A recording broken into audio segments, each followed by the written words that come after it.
रामगढ़ नामक गांव में मीनू चिड़िया अकेले ही रहा करती थी। उसके माता पिता तो किसी हादसे में बहुत पहले ही चल बसे थे। उसके पास अगर कुछ था भी तो वह भी उसके दादाजी का दिया हुआ एक खेत था। मीनू उस खेत में खूब देखभाल किया करती थी। मीनू के खेत में बहुत हरी भरी फसल आ रही थी और मीनू की मेहनत भी बहुत रंग ला रही थी। हे ऊपर वाले, तेरा शुक्र है, तूने मुझे इस खेत के सहारे जिंदा रखा है। तूने मुझे मेरे मेहनत का फल दिया है। मैं तुम्हारा धन्यवाद कैसे करूं? देखते ही देखते शाम हो जाती है और मीनू अपने घर वापस चली जाती है। मीनू के घर जाते ही बहुत जोरों की बारिश शुरू हो जाती है। हे भगवान, इतनी तेज बारिश में तो मेरा सारा खेत बर्बाद हो जाएगा, मेरी सारी फसलें। मीनू इसी परेशानी में रात भर ना सोती है और सुबह जैसे ही सूरज निकलता है वह भागी भागी अपने खेत में जाती है। हे भगवान, मेरा अंदाज़ा बिल्कुल सही था, मेरा सारा खेत बर्बाद हो गया। मेरा तो अब इस दुनिया में कुछ है भी नहीं, अब मैं कैसे जीऊंगी? मीनू अपने गांव के सभी पक्षी के पास जाकर कुछ मदद मांगती है, पर उसे कोई मदद ना करता।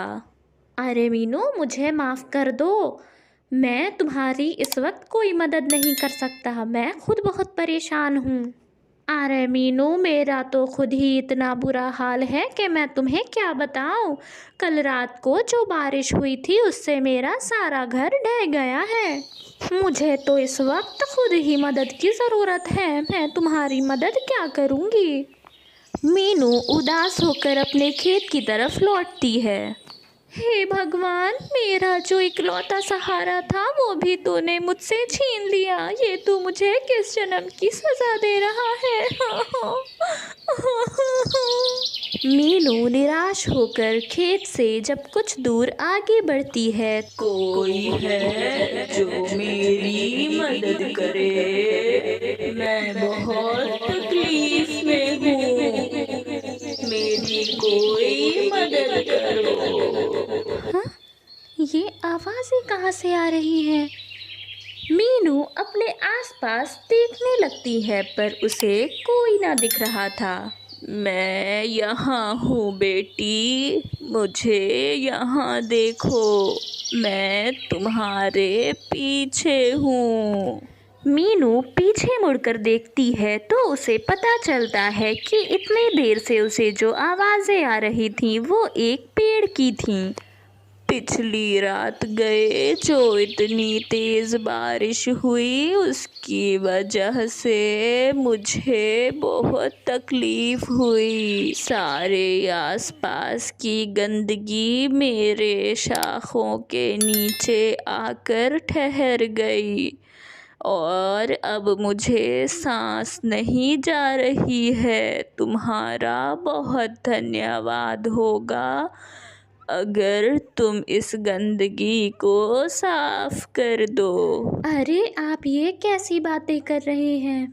आप 2 मिनट रुकिए, मैं इसे अभी साफ कर देती हूँ। मीनू झटपट सारी गंदगियाँ साफ कर देती है। बेटा, तुमने मेरी बहुत मदद की है।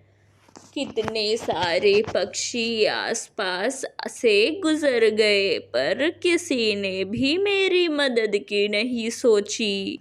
वैसे तुम किस चीज़ की वजह से इतनी परेशान दिख रही हो? वो पेड़ चाचा, मेरी खेत कल रात की बारिश की वजह से पूरी तरह से तबाह हो गई है।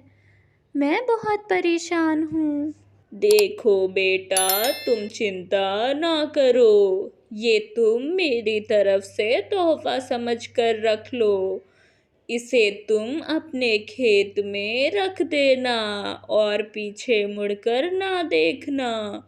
अगले दिन सुबह तुम जब आओगी तभी तुम्हें इसे देखना है। जैसा आप कहें पेड़ चाचा, जैसा पेड़ ने कहा था मीनू बिल्कुल वैसा ही करती है। और अगली सुबह जब वह आकर अपने खेत पर देखती है, पेड़ चाचा, आपका बहुत बहुत शुक्रिया, आपने मेरी बहुत मदद की। बेटा, तुमने मेरी मदद की थी, मैं भला तुम्हारी मदद कैसे ना करता। मीनू पीछे मुड़कर देखती है तो वह समझ जाती है कि यह पेड़ की आवाज़ है। वह भी खुश होती है और मुस्कुराने लगती है।